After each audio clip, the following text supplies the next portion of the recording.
નમસ્કાર દોસ્તો, એમબીએ વાળા ચેનલમાં આપનું સ્વાગત છે. તો આજે ઘણા લોકોની કોમેન્ટ આવી રહી હતી કે રવિવારે જે પેપર લેવાનું પોલીસ કોન્સ્ટેબલનું એમાં ઘણા લોકોને મૂંઝવણ હતી કે કેટલું મેરિટ અટકશે, કેટેગરી વાઇઝ કેટલું અટકશે.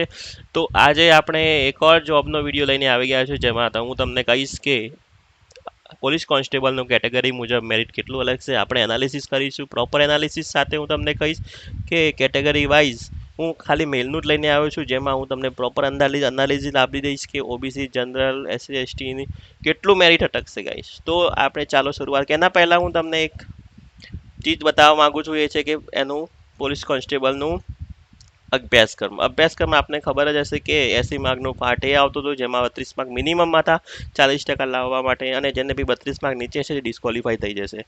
એના પછી પાર્ટ બીમાં જઈએ તો પાર્ટ બીમાં 120માંથી આપણને 40% માર્ક્સ એટલે કે 48 માર્ક લાવવા જરૂરી હતા. જેને બી 48 માર્ક થયા હશે એ ક્વોલિફાઈડ હશે, અને એમાં બી મેરિટમાં આપણે માર્ક્સ ગણાશે. ઠીક છે ગાઈઝ, તો હવે આપણે આગળ જઈએ અને એનાલિસિસ કરીએ કે મેરિટ કેટલું અટકશે કેટેગરી વાઇઝ.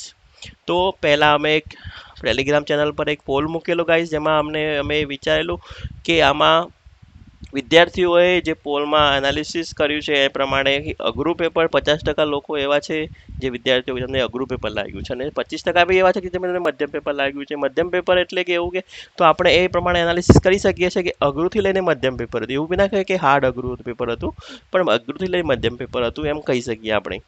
ઓકે, એના પછી આપણે બીજું એક એનાલિસિસ એ પણ લગાવી શકીએ છીએ કે જે આપણે પોલ મૂક્યો હતો, કે જેમાં વિદ્યાર્થીઓના માર્ક્સ અમે જાણવાની કોશિશ કરી હતી, જેમાં 90થી લઈને 100 માર્ક્સવાળા વિદ્યાર્થીઓ 15% વિદ્યાર્થીઓ એવા છે, જ્યારે મેક્સિમમ 17% લોકો જેને 100થી 110ની માર્ક્સ થાય છે, અને 110થી 120વાળા બી 13% લોકો છે. તો આ ત્રણ મુજબ આપણે એક એનાલિસિસ કરી શકીએ છીએ કે 90થી લઈને 110 વચ્ચે મેજોરિટીનું અંદાજિત મેરિટ રહેવું જોઈએ.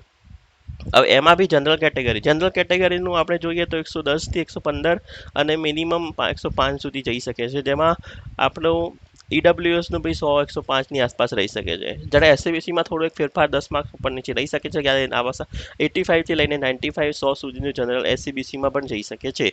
એસસીબીસીમાં પછી એસટી અને એસટી જેનો 85 80 કે 90 સુધીનું પણ રહી શકશે. મેક્સિમમ 90 અને 80 મિનિમમ રહી શકે છે એસસી એસટીનું ગાઈસ. અને એમાં બી છોકરીઓ માટે તો બહુ ઓછું રહેશે. છોકરીઓ માટે આમાંથી 10-10 માર્ક ઓછા કરીને આપણે ગણી લેવા. આ એક મેલ માટે મેં એક એનાલિસિસ કર્યું છે, કે જેમાં આપને હું સમજાવી રહ્યો છું કે એનાલિસિસ ઉપરથી કે અંદાજિત મેરિટ કેટલું રહેશે. લાસ્ટ યરનું બી મેં એનાલિસિસ કર્યું હતું, એ પ્રમાણે હું તમને આ એક વિડીયો બનાવી રહ્યો છું, જેમાં અંદાજિત મેરિટ બતાવી રહ્યો છું.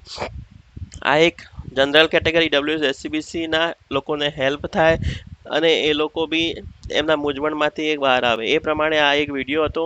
તમને આ વિડીયો સારો લાગ્યો હોય તો લાઇક શેર સબસ્ક્રાઈબ કરજો અમારી ચેનલને, અને શેર કરજો તમારા મિત્રો સાથે કે જે બી મૂંઝવણમાં છે કે મેરિટ કેટલું અટકશે. આ એક પ્રોપર એનાલિસિસ હતું, અને આ પ્રમાણે અમારા વિડીયો જોતા રહીશું. સબસ્ક્રાઈબ કરજો અમારી ચેનલને. Thank you.